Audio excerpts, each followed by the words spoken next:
Hello friends, வணக்கம். Welcome back to my channel. நீங்கள் இது வரைக்கும் நம்ம சேனலை சப்ஸ்கிரைப் பண்ணாமல் பார்த்துட்டு இருந்தீங்க அப்படின்னா சப்ஸ்கிரைப் பண்ணிவிட்டு பாருங்கள். கூடவே இருக்கிற பெல் பட்டனையும் ப்ரெஸ் பண்ணிக்கோங்க. இப்போ நம்ம கதைக்குள்ளே போகிறதுக்கு முன்னாடி நான் ஒரு சேனல் ஒன்று ஆரம்பிச்சிருக்கேன். அதை டிஸ்கிரிப்ஷனில் லிங்க் கொடுக்குறேன், செக் பண்ணி பாருங்கள். கண்டிப்பாக அதையும் ஃபாலோ பண்ணுங்கள். இப்போ நம்ம கதைக்குள்ளே போயிடலாம். ஸ்ருதி அங்கு தோழி வீட்டை அடைந்திருந்தாள். அவள் தோழி பெயர் மதுமிதா. அவளும் நல்ல அழகு, சற்றே உயரமான தோற்றம், நல்ல உடல்வாகு. அவளும் ஸ்ருதியை போல் கண்ணாடி போட்டிருந்தாள். 2 பேருக்குமே கண்ணாடியை கலட்டினா கண்ணு தெரியாது. அதனால க்ளோஸ் ஃப்ரெண்ட்ஸ் ஆகிட்டாங்க. சற்று கரகரப்பான குரலில், ஹேய் ஸ்மைலி, எப்போ வரேன்னு சொன்ன? இப்போ வர என்றாள் மது. ஸ்கூட்டியை ஓரமாக நிறுத்திவிட்டு அங்கேயே நின்று அரட்டையை தொடர்ந்தனர். வேற வேலையே இல்லையா? உன் மூஞ்சியவே எப்பயும் பார்த்துக்கிட்டே இருப்பாங்களா என நக்கலடித்தாள் ஸ்ருதி. அப்போ இப்போ எதுக்கிட்டே வந்த என மது முறைக்க, உன்னை பார்க்க வரல, உங்கள் அம்மா ஃபோன் பண்ணி தான் வர சொன்னாங்க, அவங்கள பார்க்க தான் வந்தேன் என்றாள் நம்ம ஹீரோயின். அப்போது ஒரு பைக் இருவரின் நடுவிலும் சடாரென பிரேக் அடித்து நின்றது. ஹெல்மெட்டை கலட்டி மது தலையில் மாட்டினான். அந்த பைக்கின் சொந்தக்காரன், டே ஃப்ராடு, எப்படா ஊருக்கு வந்த? சொல்லாம கொல்லாம திடீர்னு வந்திருக்க என்றாள் மது. தன் முகத்தில் கட்டியிருந்த கைக்குட்டையை அவிழ்த்தான். அவன் கைக்குட்டியை கலட்ட அழகான ஒரு இளம் ஆண், 25 வயது இருக்கும். அளவான உடல், முகத்தில் புதிதாய் செதுக்கப்பட்ட மீசை, ஸ்டைலாக சிறியதாய் தாடி, பளிச்சென்ற கண்கள், வெள்ளை நிறம், முகத்தில் சிறிய புன்சிரிப்புடன், யார் இது? செம்ம கியூட்டா என்றான் ஸ்ருதியை பார்த்து. ஸ்ருதி முகத்தில் மெல்லியதாய் ஒரு வெட்கம். ஹலோ, இங்க நான் ஒருத்தி நிக்கிறேன்டா என்றாள் மது. உன்னை யாரடி நிக்க சொன்னா? இடத்த காலி பண்ணு என்றான். ஸ்ருதியிடம் அவனை அறிமுகப்படுத்த முயற்சிக்க அவன் தடுத்து, இடத்த காலி பண்ணு தங்கம், நான் பேசிக்கிறேன் அவளை அதட்டினான். இருடா, உங்க அம்மா கிட்ட கொளுத்தி போடுறேன் என மது வீட்டிற்குள் ஓடினார். ஹாய், நான் மதுவோட கசின். நீங்க? நான் ஸ்ருதி, மதுவோட கிளாஸ்மேட். ஓ, அது நீங்க தானா? மது உன்னை பற்றி நிறைய சொல்லுவா. பட் அவ சொன்னதை விட நீங்கள் நேரில் அழகாக இருக்கீங்க. ஏன்பா இப்படி பொய் சொல்கிறீங்க? பொய் சொன்னாதான் பொண்ணுங்களுக்கு ரொம்ப பிடிக்குமாம். ஸ்ருதி முகம் சுளித்தாள். ஆமாம், உங்கள் பேர் என்ன? நிறைய பேர் வச்சு கூப்பிடுவாங்க. உங்களுக்கு என்ன தோணுதோ அந்த பேரை சொல்லி கூப்பிட்டுக்கோங்க என்றான் அந்த இளைஞன். ஸ்ருதி சிரித்து கொண்டே வீட்டிற்குள் சென்றாள். நேரம் போக போக அனைவரும் வேலைகளை மும்முரமாக பார்த்து கொண்டிருந்தனர். இன்னும் சில வாரங்களில் மதுவுக்கு திருமணம் என்பதால் அதற்கான வேலைகளை கவனிப்பதற்காக உதவியாக இருக்க இருவரும் மது வீட்டிற்கு வந்துள்ளனர். அன்று மாலை மாடியில் நின்று ஸ்ருதி தன் தந்தையிடம் பேசலாம் என்று போனை எடுத்து டயல் செய்து செவிக்கு கொடுத்தாள். ஆனால் கால் நாட் ரீச்சபிள் என்ற ரீப்ளே மட்டுமே கிடைச்சது. சற்று மனம் தளராமல் மீண்டும் முயற்சி செய்தே கொண்டே இருந்தாள். பின்னால் யாரோ நடக்கும் சத்தம் கேட்டு திரும்ப அங்கு நாய்க்குட்டியை கையில் பிடித்து கொண்டு ஹெட்போனில் பாட்டு கேட்டவாறு வந்தான் அந்த இளைஞன். ஸ்ருதி ஹாய் என்று கையை காட்ட இவனும் ஹாய் என்று கையை தூக்க சங்கிலி நழுவி நாய்க்குட்டி ஒரே ஓட்டமாக ஓடிப்போனது. ஸ்ருதிக்கோ சிரிப்பை அடக்க முடியவில்லை. வடபோச்சே என்று சலித்து கொண்டு அருகே வந்தான் அவன். வேலையெல்லாம் எப்படி போகுது மேடம் என ஆரம்பிக்க, உங்க பேரை சொல்லுங்க, உங்களை நான் எப்படி கூப்பிடுறதுனே தெரியல என்றாள் ஸ்ருதி. வாடா போடுன்னு கூட கூப்பிட்டுக்கோ. ஐ நெவர் மைண்ட் என்றான் அவன். இந்த வீட்டில் எல்லாருமே உன்னை ஃப்ராடுன்னு தான் கூப்பிடுறாங்க. உன்னை பார்த்தா எனக்கும் ஃப்ராடுன்னு தான் கூப்பிட தோணுது. அப்படியே கூப்பிட்டுக்கவா? அது சரி, மது உன்கிட்ட ஏதாவது என்னை பற்றி சொல்லிட்டாளா என்று கேட்டான். நிறைய சொன்னான். சொல்லிட்டாளா? சரி, கூப்பிட்டுக்கோ. இருவரும் பேச்சில் மூழ்கி போனதில் ஸ்ருதிக்கு நேரம் போனதே தெரியவில்லை. அப்பாவுக்கு ஃபோன் பண்ணும் நினைப்பே மறந்து போனது அவளுக்கு. மது வீட்டில் இருந்து மகிழ்ச்சியாக நேரத்தை கழித்து கொண்டிருக்கும் அதே வேளையில் அவளது தந்தை அந்த புதிய வீட்டில் கொஞ்சம் கொஞ்சமாக செத்து கொண்டிருந்தார். அங்கு அவர் பார்த்த நிகழ்வுகளால் பயந்து போய் தன் சுயநினைவை இழந்து நடைப்பிணமாய் மாறிக்கொண்டு இருந்தார். ஏதோ ஒன்று அவரை ஆட்டி படைத்து கொண்டிருந்தது. இதனை அறியாமல் அவள் தனக்கு கிடைத்த புதிய நண்பனுடன் சந்தோஷமாக பொழுதை போக்கி கொண்டிருந்தாள். அந்த இளைஞி மதுவின் திருமணத்திற்கான வேலைகள் ஒரு பக்கம் நடந்து கொண்டிருக்க அந்த ஒரு வாரம் இருவரும் நல்ல நெருக்கமாக மாறினர். ஸ்ருதியிடம் தன் பெயரை இன்னும் அந்த இளைஞன் சொல்லவில்லை எனினும் அவனது குணத்தால் ஸ்ருதிக்கு அவனை வெகுவாக பிடித்து போக ஆரம்பித்தது. வெளிக்காட்டி கொள்ளாமல் சகஜமாக பழகி வந்தாள். 2 வாரங்கள் கடந்த நிலையில் அப்பாவிடம் இருந்து ஃபோன். ஹலோ டேடி, எப்படி இருக்கீங்க? என்ன ஃபோன் பண்ணால் நாட் ரீச்சபிள்னு வருது என்றாள் ஸ்ருதி. ஸ்ருதி, எங்கம்மா இருக்க? நான் உன்னை உடனே பார்க்கணும், கிளம்பி வா. அவரது குரல் சற்று வித்தியாசமாக தெரிந்தது. இன்னும் மது வீட்டில் தான் தேடி இருக்கேன், என்னாச்சு, இஸ் தேர் எனி ப்ராப்ளம் என கேட்க ஃபோன் கட்டானது. அவள் ஏற்கனவே 1 மாதம் கழித்து தான் நான் திரும்ப வீட்டுக்கு வருவேன் என்று சொல்லி இருக்க அவர் பாதியில் அழைத்ததன் அர்த்தம் புரியவில்லை அவளுக்கு. ஏதோ சரியில்லை என உணர்ந்தாள். மாலை 5 மணி. வெளியில் மழை வேறு. வீட்டிற்கு போக நெடுந்தூரம் போக வேண்டும். தனியாக போகவும் முடியாது. அவனுக்கு ஃபோன் செய்தாள். ஹேய் ஃப்ராட், எங்கே இருக்க? கொஞ்சம் வெளியில் இருக்கேன்.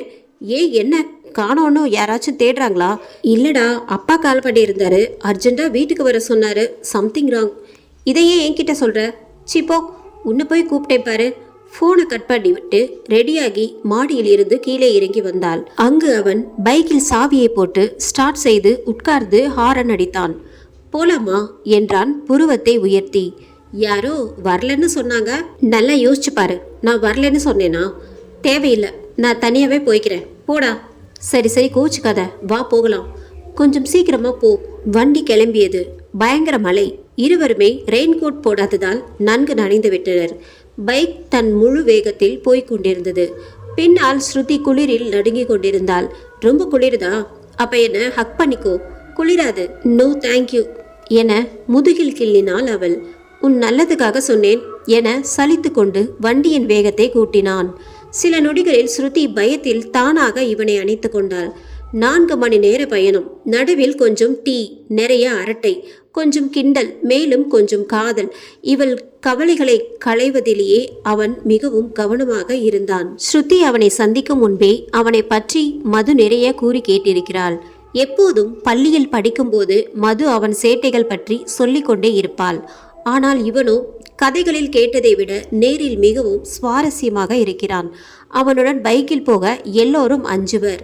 ஏனெனில் அவன் வேகம் என்றுமே 120 கிலோமீட்டர் குறையாமல் இருக்கும். வீட்டை அடைந்தனர். வீடு திறந்திருந்தது. வீட்டில் அப்பா இல்லை. ஃபோனை எடுத்து அக்காவிற்கு ஃபோன் செய்து கேட்க, இப்போதான் 1/2 மணி நேரம் முன்னாடி பேசினேன், ஏதோ அர்ஜென்ட்டாக பேசணும்னு வரேன்னு சொன்னார், இன்னும் கொஞ்ச நேரத்தில் வந்துடுவார், ஃபோன் தான் அடிக்கடி நாட் ரீச்சபிள்னு வருது என்றாள். அப்பா அடிக்கடி ஸ்ருதியின் அக்கா வீட்டிற்கு இது போல அடிக்கடி சென்று வருவது வாடிக்கை. 1 வாரம் முன்பு ஃபோனில் அக்கா வீட்டுக்கு அடுத்த வாரம் செல்வதாக கூறியிருந்ததால் அதனால் அவள் இதுவும் பெரிதாக எண்ணவில்லை.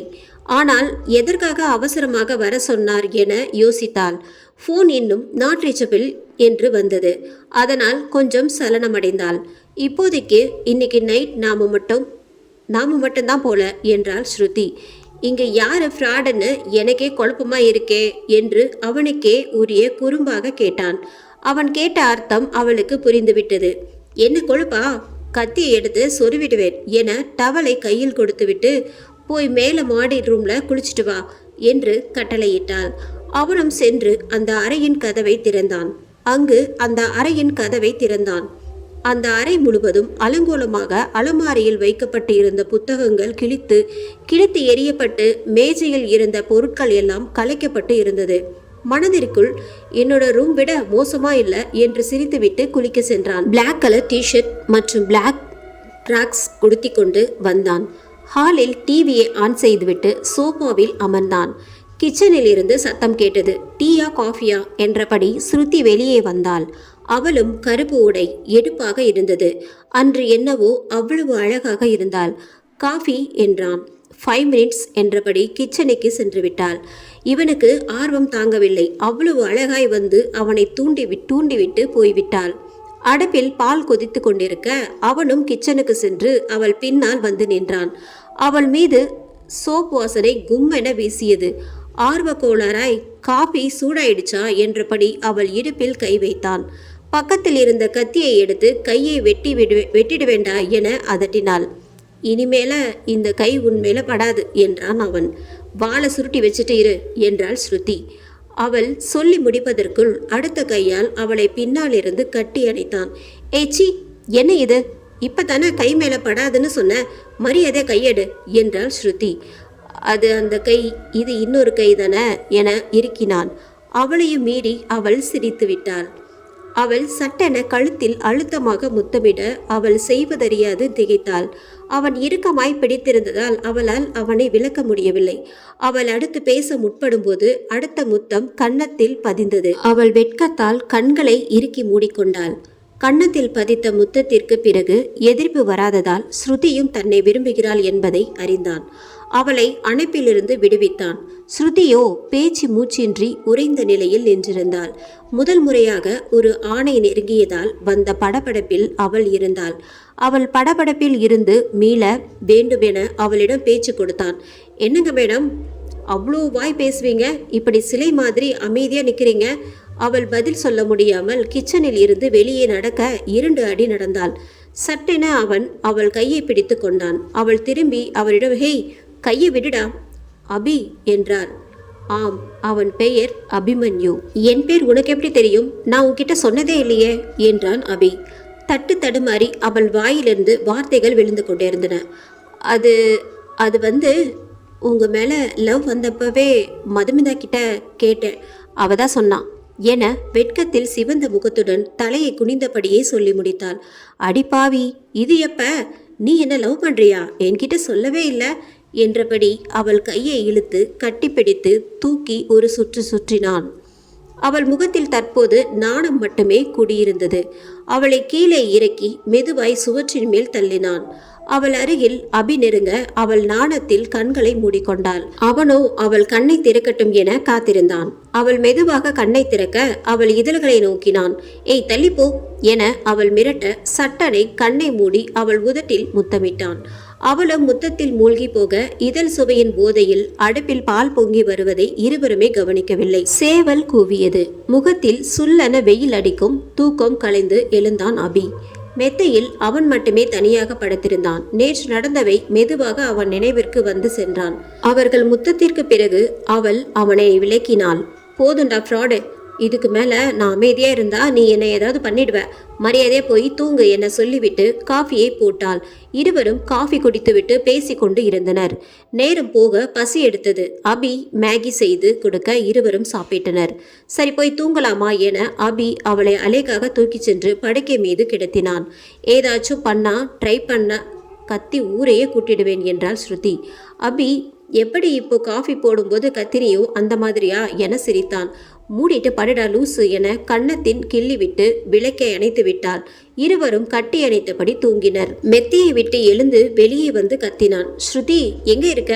பதில் இல்லை. கிச்சனில் தேடினான், அங்கும் இல்லை. வீட்டில் இல்லை போல என அவள் நம்பருக்கு ஃபோன் செய்யலாம் என ஃபோனை எடுக்க மீண்டும் பெட்ரூமிற்கு சென்றான். அங்கே பெட்ஷீட்டில் ஓரத்தில் ரத்தம் பட்டிருந்தது. அதிர்ந்து போய் தரை பார்க்க அங்கு ரத்தம் சொட்ட எதையோ தரையில் இழுத்து சென்ற தடம் தெரிந்தது. அதை தொடர்ந்து போய் கீழே உள்ள சீல் செய்யப்பட்ட பேஸ்மெண்டில் ரூமை அடைந்தான். அந்த ரூமிற்குள் எதையோ இழுத்துச் சென்றிருக்கிறார்கள். ஆனால் அறை திறக்கப்படாமல் கட்டைகளால் ஆணி அடித்து மூடப்பட்டே இருந்தது. அவன் அதிர்ச்சியில் உறைந்து நின்றான். ஆனால் ஸ்ருதிக்கு என்னவாயிற்றோ என்றே பயத்தில் அங்கும் இங்கும் ஓடி தேடி பிடித்து ஒரு பெரிய கோடாரியை கண்டுபிடித்து எடுத்து வந்து அந்த கதவை பிளந்து திறந்தான். படி வழியாக உள்ளே இறங்கினான். அறை முழுவதும் அந்த அறையில் இருள் சூழ்ந்திருந்தது. அந்த அறையின் விளக்கை போட, சுவிட்சை போட பல்பு டமார் என்று வெடித்து சிதறியது. அந்த சத்தத்தில் உள்ளே இருந்த சில வௌவால்கள் வெளியே பறக்கும்போது வழியில் இருந்த அபிமன்யுவின் தலைமேல் ஒரு வௌவால் பலமாக மோதியது. சரியாக கண்ணின் மேல் வௌவாலின் இறக்கை பட்டபடியால் அவனின் ஒரு கண் சிவந்து மங்கலாக தெரிய ஆரம்பித்தது. அவன் பயத்துடன் மேலே சென்று தன் மொபைல் போனை எடுத்து வந்து ஃபிளாஷை ஆன் செய்தான். அந்த ரூம் சற்று பெரிதாக பழைய ரூம் பொருட்களில் நிரம்பி வழிந்தது. அந்த ரூமில் 5 அடிக்கு தண்ணீரால் நிரம்பி இருந்தது. கருமையான நிறத்தில் கலங்களாக இருந்தது. அவனுக்கு பயத்தில் குப்பென வேர்த்திருந்தாலும் ஸ்ருதி மீதான காதல் அவன் பயத்தை தாண்டி அபியை முன்னேற தூண்டியது. தண்ணீரில் இறங்கினான். திடீரென அவன் மொபைலுக்கு அழைப்பு வந்தது. வைப்ரேட்டாக அவன் சடக்கென்று போனை தண்ணீருக்குள் போட்டான். அவன் போன் வாட்டர் ப்ரூஃப் ஆகையால் தண்ணீரில் விழுந்ததும் அணையாமல் இருந்தது. அவன் போனை எடுக்கும்போது தண்ணீரில் ஃப்ளாஷ் வெளிச்சத்தில் கருமையாக ஒரு டெட் பாடியின் தலைமுடி தெரிந்தது. அவன் திடுக்கென எழுந்து பின்னால் விழுந்தான். பின்னால் இருந்த சுவற்றின் தலை இடித்து படியில் சரிந்து விழுந்தான். படிக்கட்டில் பாசி படர்ந்து இருந்ததால் மீண்டும் வழுக்கிக் கொண்டு தண்ணீரில் விழுந்தான். பின் பொறுமையாக எழுந்து நின்றான். தைரியத்தை வரவழைத்து கொண்டு அந்த சடலத்தை பார்க்கலாம் என தண்ணீரில் தேடினான். ஆனால் அந்த தண்ணீரில் அவன் பார்த்த சடலம் மாயமாகி போனது. சற்று முன் அவன் கண்முன் வந்த சடலம் காணப்பொழுதில் அவ்விடத்தில் இருந்து மறைந்திருந்தது. அவ்விடத்தில் ஏதோ ஒன்று இருக்கிறது என அபிமன்யுவிற்கு புரிந்தது. பயத்துடன் சில மீட்டர்கள் உள்ளே சென்றான். அந்த அறையில் எதையோ அடைத்து வைத்திருக்கிறார்கள் என்பது தெளிவாக தென்பட்டது. அங்கே ஒரு பழைய மேஜையில் மேல் சில டைரிகளும், ஒரு பேனா, சில போதை ஊசிகள், போதை மாத்திரைகள், சில கொகைன் பாக்கெட்டுகள், ஒரு கத்தி, ஒரு போட்டோ ஆல்பம், ஒரு பெட்டி பூட்டப்பட்டு இருந்தது. அந்த மேஜையை நெருங்கினான். அவன் தலையில் ஏதோ இடித்தது. ஏதோ அபியின் தலையில் இடிப்பட்டது. போனின் பிளாஷை மேலே காட்டி அங்கே பார்த்தான். ஸ்ருதி தூக்கில் தொங்கிக் கொண்டிருந்தாள். பல்வரிசை வெளியே தெரியும் அளவுக்கு கண்டம் கத்தியால் கிழிக்கப்பட்டும், ஒரு கண் தோண்டப்பட்டும், உதடுகள் வெட்டப்பட்டும் கோரமாக கொலை செய்யப்பட்டு இருந்தாள். உடல் முழுவதும் இரத்தத்தால் நனைந்திருந்தது. கழுத்தில் 3 விரல் நகங்களால் சதை கிளியும் அளவிற்கு கீறல். ஒரு கை பாதி வெட்டப்பட்டு இருந்தது. அவள் உதடுகள் அறுபட்டிருந்ததால் அதிலிருந்து ரத்தம் சொட்டி அபிமன்யுவின் முகத்தில் விழுந்தது. அவன் பதறிப்போய் சிலை போல் உறைந்து நின்றான். அவனால் எதையும் யோசிக்க முடியவில்லை. அவ்விடமே மண்டியிட்டு கீழே அமர்ந்தான். கண்ணில் தானாக கண்ணீர் தாரை தாரையாக ஊற்றியது. கத்தி கதறினான். அழுது தீர்த்தான். அவன் சத்தம் கேட்க அக்கம் பக்கம் யாருமே இல்லை. வெகு நேரமாக அழுதுவிட்டு அந்த வீட்டில் இருப்பது ஆபத்து என அவன் பயம் அவன் சோகத்தை தாண்டி அவனை ஏவியது. சற்றென்று நினைவு வந்தவனாய் பக்கத்தில் இருந்த மேசையில் இருந்தவற்றை கீழே சரித்துவிட்டு மேஜை மேல் ஏறி தூக்கில் தொங்கிய ஸ்ருதியின் உடலை கீழே இறக்குவதற்காக தூக்கு கயிற்றை அறுத்தான். கயிற்றை அறுத்து உடலை கீழே இறக்கினான். அந்த அறையை விட்டு நடக்க ஆரம்பித்தான். தண்ணீரில் இருந்து ஏதோ ஒன்று அவன் காலை பிடித்து இழுப்பது போல் தோன்றியது. பதறி போய் காலை உதறிவிட்டு வேகமாக படிக்கட்டில் ஏறினான். ஒரு வழியாக அந்த பேஸ்மெண்டை அறையை விட்டு வெளியேறி அவளது உடலை சோஃபாவில் படுக்க வைத்தான். அவன் மனதிற்குள் பல்லாயிரம் கேள்விகள் ஓடிக்கொண்டிருந்தன. என்ன பண்ணலாம்? இவ எப்படி அந்த ரூமுக்குள்ள போனாள்? யார் இவளை கொலை செஞ்சது? என் காலை பிடிச்சு இழுத்தது யாரு? இவளோட அப்பா எங்க? இந்த வீட்டில் அப்படி என்ன நடந்துச்சு? இது போல பல கேள்விகள் அபிமனதில் ஓடிக்கொண்டிருக்க டக் டக் என சத்தம் கேட்டது. யாரோ கதவை தட்டுகிறார்கள். அபிக்கு என்ன செய்வதென தெரியவில்லை. யாராவது பார்த்தா ஸ்ருதியை நீதான் கொன்னுட்டேன்னு சொல்லுவாங்க. அவனது மைண்ட் வைஸ் அவனை பயமுறுத்தியது. மறுபடியும் டக் டக் என பலமாக கதவு தட்டப்பட்டது. அபிக்கு வியர்க்க ஆரம்பித்தது. ஸ்ருதியின் உடலை மேலே தூக்கி கொண்டு போய் போர்வையால் சுத்தினான். பிணத்தை கட்டிலுக்கு அடியில் மறைத்து வைத்தான். மறுபடியும் கதவு வேகமாக தட்டப்பட்டது. கம்மிங் என்று முகத்தை கழுவிட்டு கதவை திறப்பதற்காக கதவருகில் சென்றான். கதவை திறந்தான் அபி. அங்கே மதுமிதா நின்றிருந்தாள். என்ன சார், நேற்று நைட்டு 2 பேருக்கும் நல்ல ரொமான்ஸ் நடந்துச்சுன்னு கேள்விப்பட்டேன். அப்படியா என நக்கலடித்தாள் மது. உனக்கு யார் சொன்னது? தடுமாறி பேசினான் அபி. இதுக்கு ஏண்டா இப்படி வைக்கப்படுற ஃப்ராடு என்று உள்ளே வந்தாள். டிவியை ஆன் செய்து சோஃபாவில் சரிந்தாள் மது. ஷப்பா, ரொம்ப டயர்டாக இருக்கு. அந்த ஃபேனை போடுடா. அவன் ஃபேன் சுவிட்சை போடும்போது சட்டென அவனை பின்னாலிருந்து அணைத்தது ஒரு கை. மற்றொரு கை கண்களை மூடியது. ஏய் மது, என்னடி பண்ற? கையை விடு. எடு என்றான் அபி. ஆசைதாண்டா உனக்கு. நான் கட்டி பிடிக்க தான் மாப்பிள்ளை பார்த்துருக்காங்களே, உன்னையே நான் கட்டி பிடிக்க போறேன் என்று சோஃபாவில் இருந்து மது குரல் கேட்டது. கையை விலக்கிவிட்டு பின்னால் திரும்பினான் அபி. அவன் சட்டென திரும்பி பார்க்கும்போது அங்கே ஸ்ருதி புன்சிரிப்புடன் நின்றிருந்தாள். அபிக்கு இதயமே நின்றுவிடும் போல் இருந்தது. மிரண்டு விட்டான். ஏண்டா அப்படி பார்க்குற ஃப்ராடு என்று அவனை அணைக்க அவளை தள்ளிவிட்டு வேகமாக மாடிக்கு ஓடினான். என்னடி உன் ஆளு அவ்வளோ வேகமாக பெட்ரூம்க்கு ஓடுறான் என மது கலாய்க்க, மேக்கப் அதிகமாக இருக்காடி என்று சந்தேகத்துடன் மதுவிடம் கேட்டாள் ஸ்ருதி. அபி மேலே போய் கட்டிலுக்கு கீழே உள்ள பிணத்தை தேடினான். அங்கு எதுவுமே இல்லை. வெறும் பெட்ஷீட் மட்டும்தான் இருந்தது. இந்த எபிசோட் உங்களுக்கு பிடிச்சிருந்தது அப்படின்னா நம்ம சேனலை மறக்காமல் சப்ஸ்கிரைப் பண்ணுங்கள், லைக் பண்ணுங்கள், ஷேர் பண்ணுங்கள். நன்றி, வணக்கம்.